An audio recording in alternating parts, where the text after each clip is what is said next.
I pity you. Ano size mo ba? 14 ka?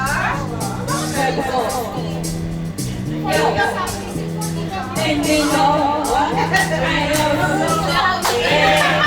Please naman siya, te. Meron ka naman headnet. Ulit. Sa palaw.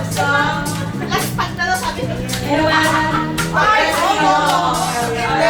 Hindi, dami nang umawa. Alas 7 ng gabi, nagala ko tuloy itong magandang babae na nasa looban. Aking mga mata, pati ko lang alam ay magulo ko lang pala. Umalat sa akin, siguro na siya, hindi mo upang di mahalala. Siya ay nagpayabang, nalimit siya sa alabon. Ako sa'y umabay at mahihigang mahitig.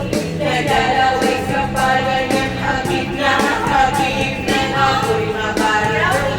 Di ko siya'y matagpuan, kung sa aking mind, di ko pala